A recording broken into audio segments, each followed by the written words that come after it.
Good evening. Tonight is July 24th, 2023. And if you have turned on the news or listened to the radio at all over the last several days, chances are very good that you've heard a lot of discussion about the No Labels Party. Well, tonight we're going to look at a little deeper than just scratching the surface. And I'm delighted that our chair, Alicia Andrews, will be joining me on this evening's broadcast. All of that and more on tonight's The Hamilton Report.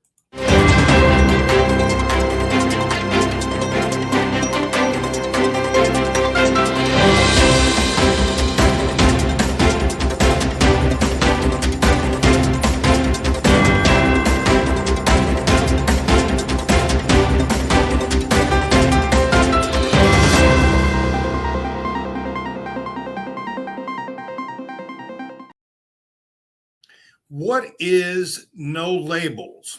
Is it a party? Is it a group? Is it an association? And what is their end goal? More importantly, who's funding this effort? Our friends at the Lincoln Project took a really close look, and this is what they had to say. And everybody's talking about dark money.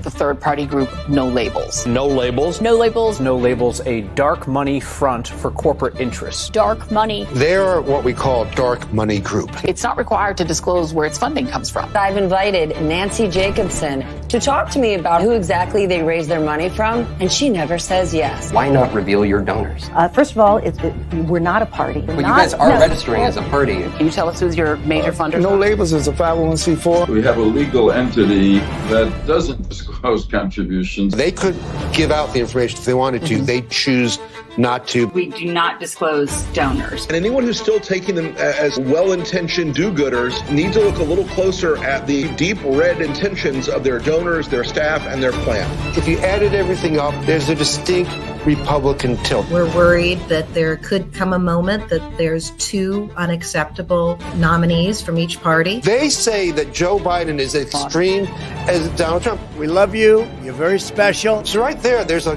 complete dishonesty. And then when they start hiding their sources of money, it can only raise suspicion. They are funded by Republican billionaires, taking millions of dollars of Republican major donor money to elect Donald Trump for a second term. In a two-way race, Joe Biden would beat Donald Trump 52-48. You throw No Labels in, suddenly Donald Trump wins. By doing this, you're going to elevate Trump. No labels. That's right. I'm a believer. Well, if he's a believer, then you know that I am not. And I don't think I'm the only person that would agree with that sentiment. Tonight, joining me, this is always a special treat because we work together all day, every day. But it's not often that we get a chance to come to you folks at the same time together. I'm very, very happy to welcome our chair, Alicia Andrews, to join me this evening on the Hamilton Report. Alicia, I know you've had a long day, so thanks for stretching it a little further for us this evening. I'm glad to join you. I've been kind of anxious to talk about this today. You know, it's funny because I'm listening to a lot of conversations about No Labels. As I mentioned, it was all over the news the last several days. Joy Reid had one of the national co-chairs on her broadcast on Friday night, and she said, "Who are you endorsing for president?" And he said, "Well, we're not naming anyone yet." Okay, we are 15 months from the election.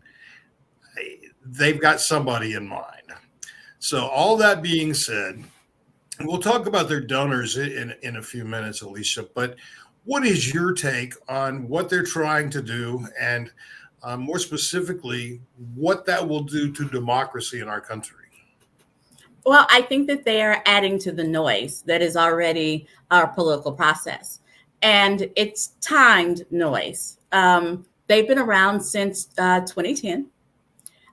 They were founded as a response to Barack Obama, and they've been quiet. They were quiet when the former guy got elected. They were quiet.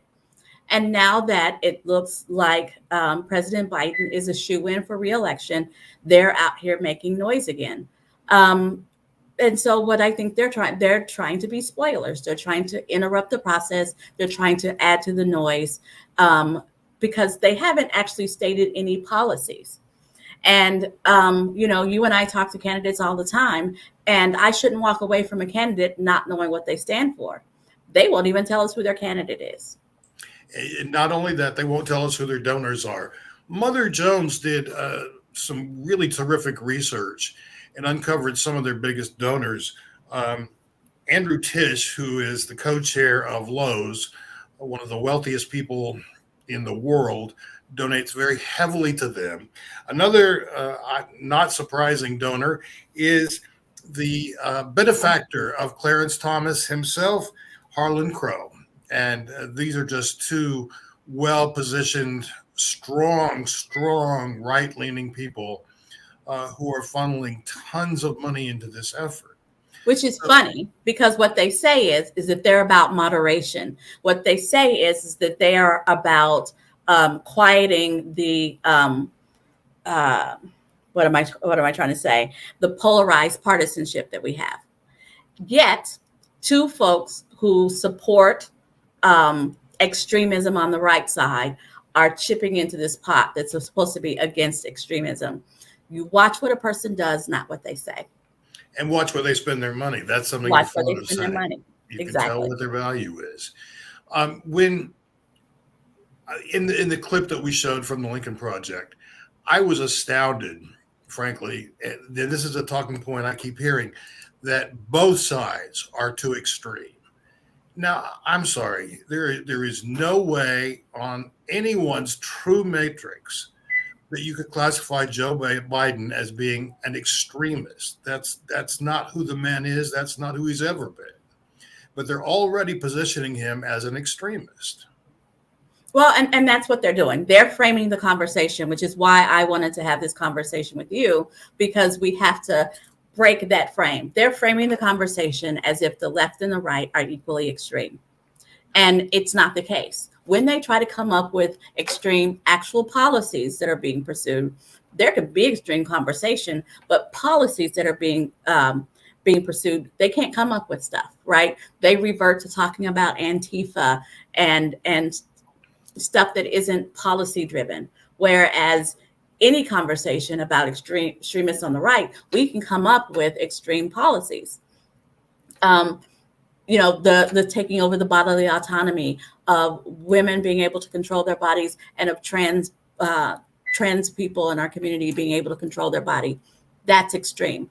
Banning books, that's extreme. Changing what education looks like, that's extreme. I can come up with history. I mean, we changing history is about as extreme a thing as I can think of, saying that slavery was a good thing for Black people. I can't even believe you said that out loud, but exactly. That is extreme by every definition. And I was recently on a show where we talked about no labels, where there was a member of the No Labels Party there speaking, and she touted the progress made by the Problem Solvers Caucus.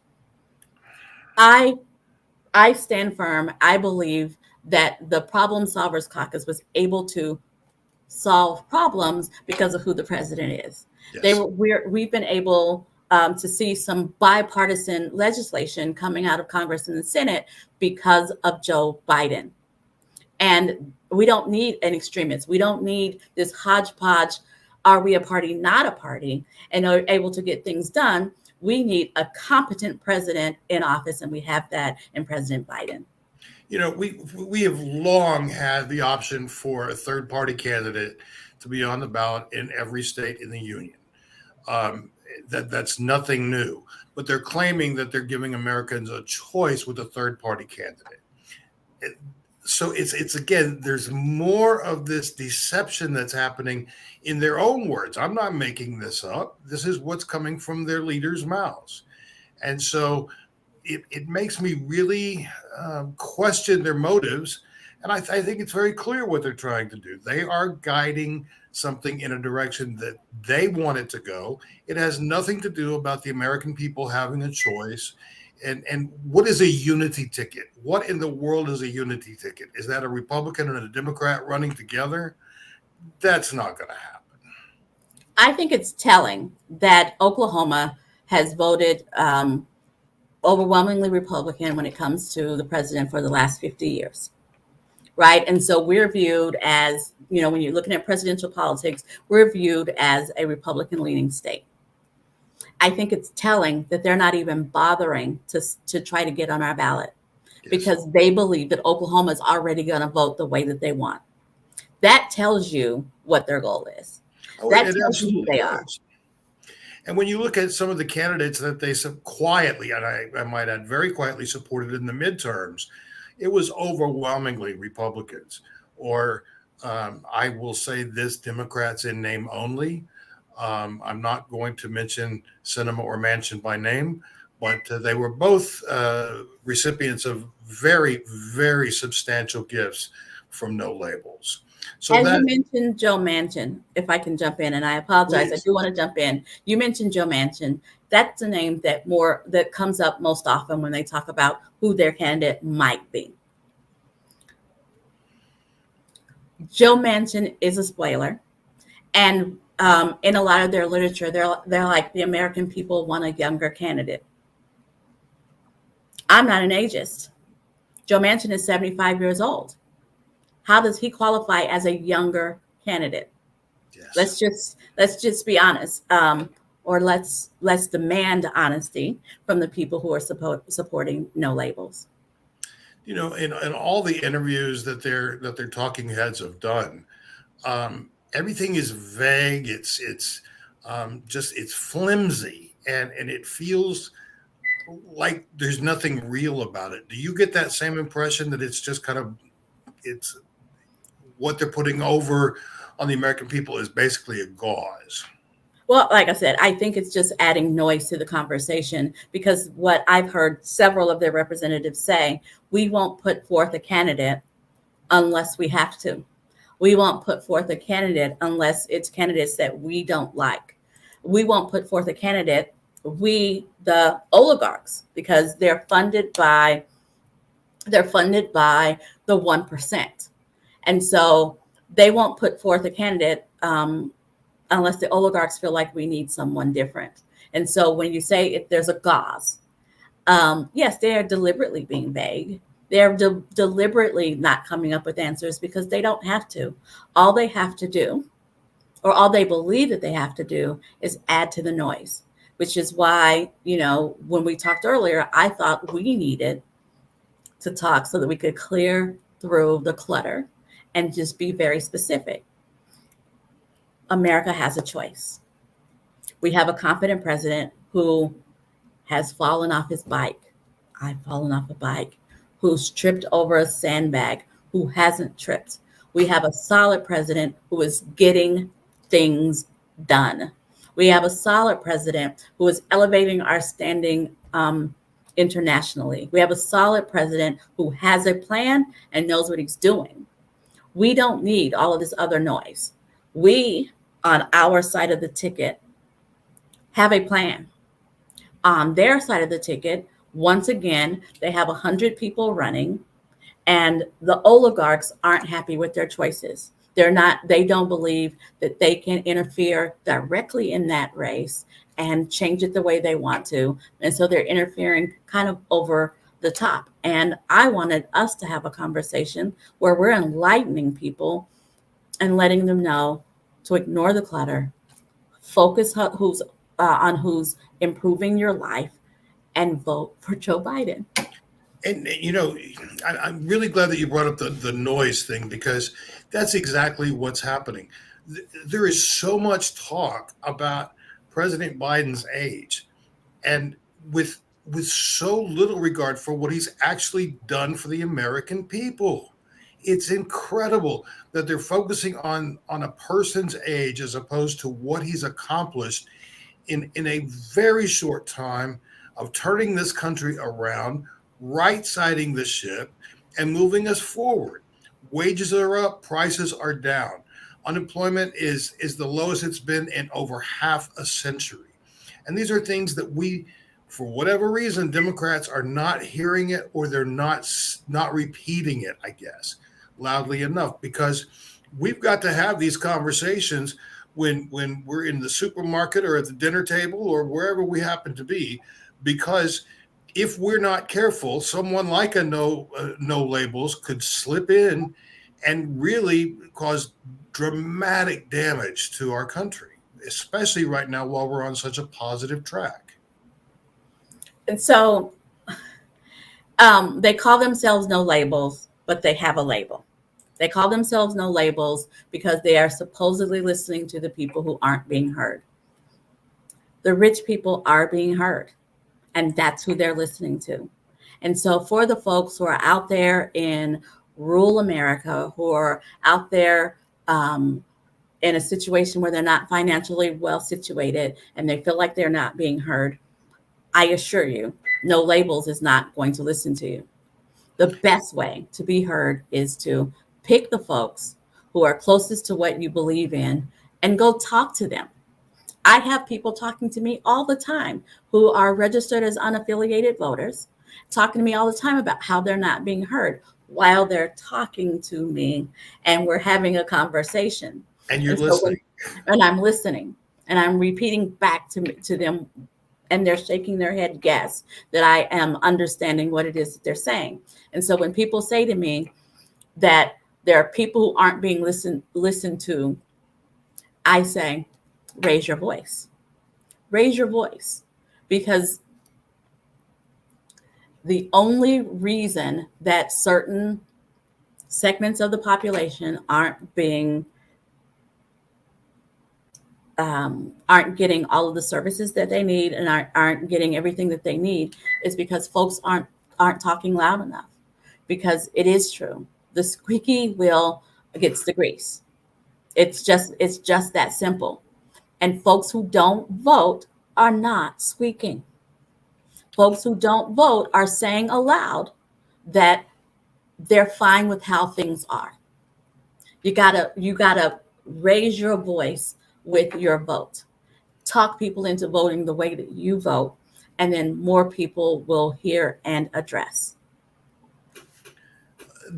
We have a viewer, and he said that they're not being listened to by the Democrats or the Republicans. I disagree with that, because I think that we are listening. And yes, Black Lives Matter was loud enough. Let's just use that as an example. And what has happened? It was loud enough for the Democrats to hear it. And we successfully have systematically changed the way that many states, many municipalities are running their law enforcement operations today. But Black Lives Matter was loud enough that there was a response and a backlash with all of this revisionist history nonsense. Absolutely. It is not enough to raise your voice and go away. No. It is not enough. You have to raise your voice and you have to stick in there, because all of this CRT fear and this nonsense that they're doing in Florida that I do not want to repeat is a direct response to Black Lives Matter. And what we have to do is stay in there and fight and keep the voices going.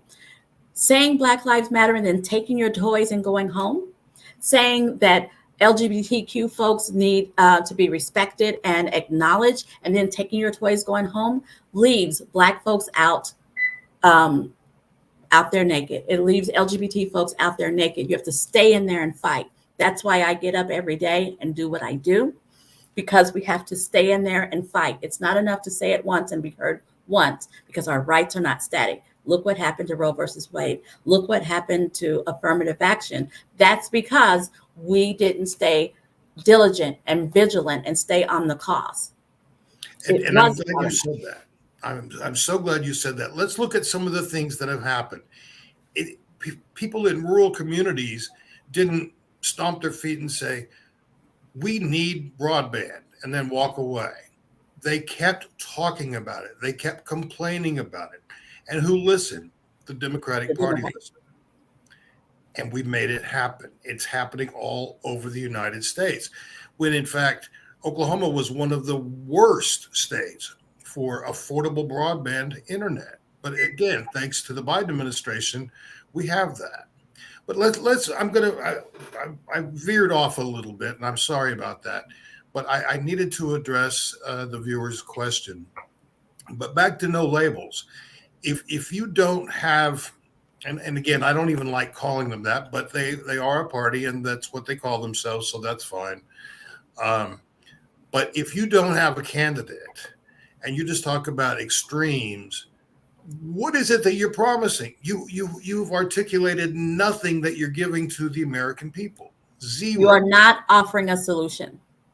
You are not offering a solution. If you're out there saying that you're out here because people aren't being heard, and you're there for the middle of the road, which, by the way, doesn't address Black Lives Matter, but we'll move on. When you're out there and you're talking about the middle of the road, and you're there as a insurance policy, what solutions are you offering? I've heard no policy. We've heard no candidate. We've heard nothing that they stand for, except not the candidates that the parties have put up. That's not enough. It certainly Put is. up or shut up. I mean, imagine someone running for state legislature or for city council who says, well, I don't have any ideas, but I'm not going to be real strong one way or the other. That's somebody you wouldn't vote for. So how more would you do that at the national level? Imagine someone saying, I have someone who's going to run for president, and I think they're better than the person that you think you're voting for. Sign up with me and vote for. I'm not going to tell you who they are. I'm not going to tell you what they stand for, but come on and join me. Imagine that. You don't have to, because that is what they're offering. Yes. They're not offering a candidate. They're not offering policy. They're not offering solutions. They're just pointing out a problem. They're just pointing out a problem. And all that is, their mission is to sow discourse. And you said that they pointed out a problem. They pointed out half of a problem, and while blaming the other half. And let's just be real clear, because there are not the Biden administration is not extreme. If you think bridges and roads and schools are extreme, then I got news for you. This is called just taking care of America's people. That's all it is. It's taking care of America's people. So as you said, it's buying a pig in a poke. I mean, you don't know what you're getting, but it's a good price, so why not? And we can't afford to do that, Alicia. We can't. I don't know what pig in a poke means, so I just have to smile through that. Sight unseen. I'm sorry. Okay. But yes, but that's exactly it.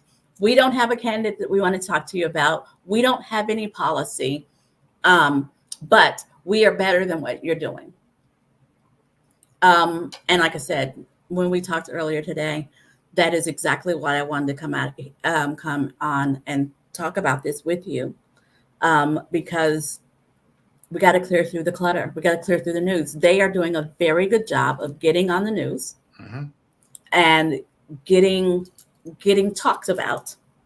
And so I want to hone in and make sure that we're putting edges on it, that we're putting a handle on it, that what we are talking about is ether.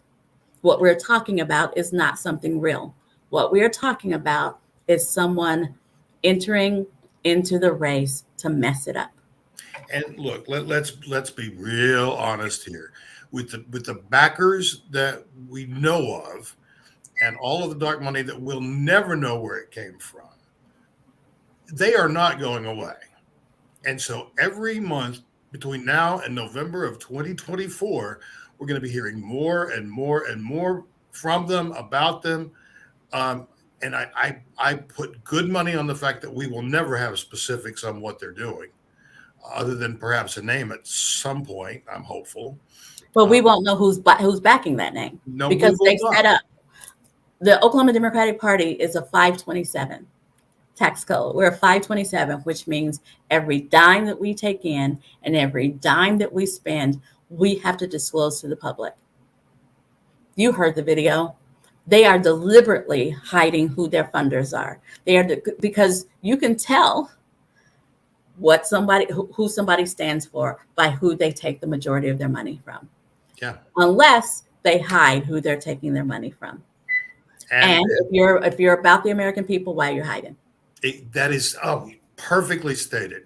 Shakira Smith, who I'm need to say is running for office, has already kicked off her campaign. Way to go. I'm delighted that you joined us this evening. We as Americans, I don't know why, but so many folks are gullible and they do fall for the okie doke. And people, we should have learned our lesson in, well, let's go back a ways to 2016. 2012 with the Tea Party? Yeah. When has that worked? They promise things that are not there. They're not real. And people say, yeah, that's a great idea.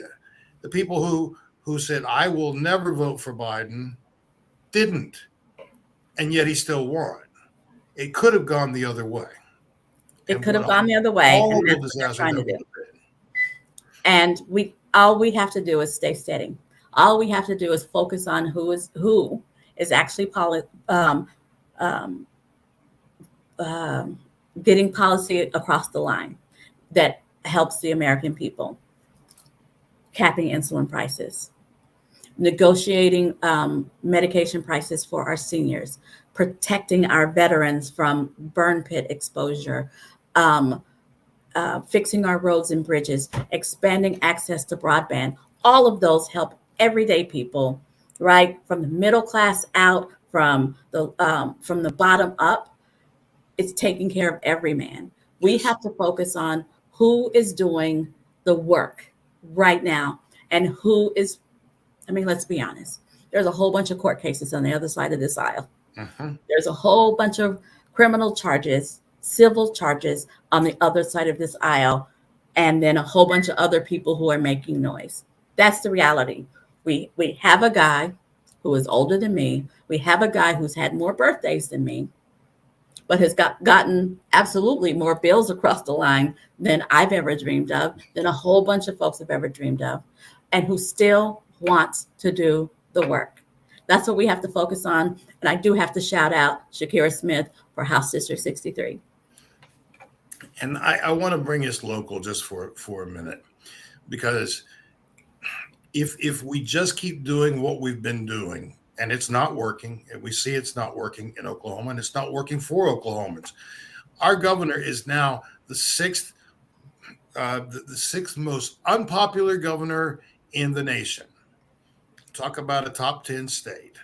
Well, this is some of the lunacy that I don't understand, but it's incumbent upon us, Alicia, to all of us, not you, not me, but every single Democrat has got to be out there talking about what Democrats stand for, like Shakira, like others who have already announced their candidacy. We've got an amazing candidate who has already announced to run for mayor in Tulsa, and that's Monroe Nichols. And others are announcing all the time. We have to do more than just support them with our votes. We've got to talk about what it means to be a Democrat.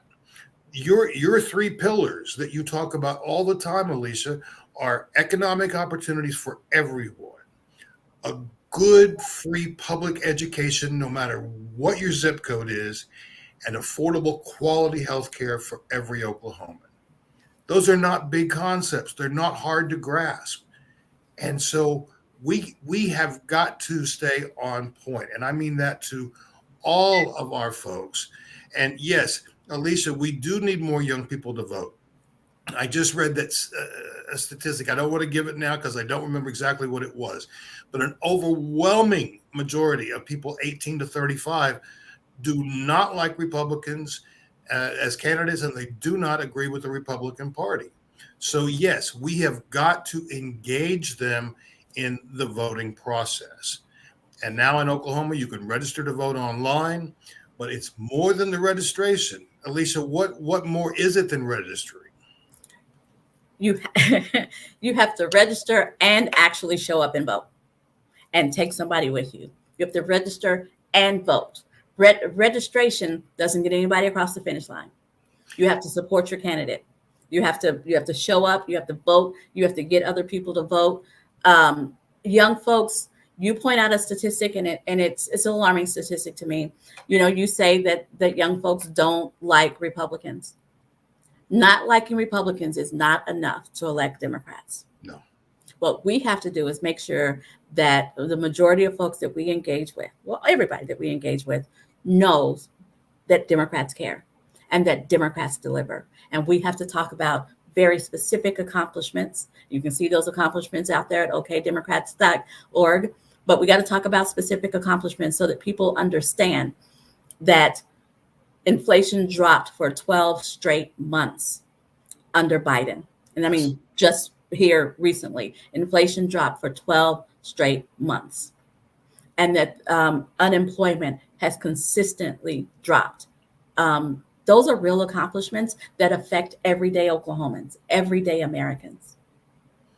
And you're saying every, so I'm going to throw you a freebie here. Your mantra, every election matters. Every election. I can't stress that enough, because as you said, it's not enough to raise your voice one time or two times and then walk away. Instead, it means being present. It means opening your mouth. It means opening your checkbook. It means opening up your calendar to volunteer, because all of these things, if we work together, we won't have to worry about no labels. We won't have to worry every time. Every time. We are completely out of time. This has gone very quickly, and I appreciate your insight, because this is a big deal. And we need to be paying attention to it now rather than later. So I appreciate your time this evening. And before we go, friends, I just want to offer this one thought. We cannot do everything that we need to do without your support. And when I say support, it doesn't have to be a great big amount of money, although that's always a great thing to receive. But if you can give us $10 a month, that helps us budget and plan programs that really do make a difference in the lives of Oklahomans. So supporting candidates that we recruit, helping them to win elections, and then pass legislation that positively impacts the value of life for every Oklahoman. We can do this together, but we do need your help. So please go to okdemocrats.org/donate. Alicia, it's been a pleasure as always. Thank you so much for joining me this evening. I hope you have a good evening. And friends, on behalf of Alicia and all of us at the Oklahoma Democratic Party, I'm Scott J. Hamilton, thanking you for joining us. Good night.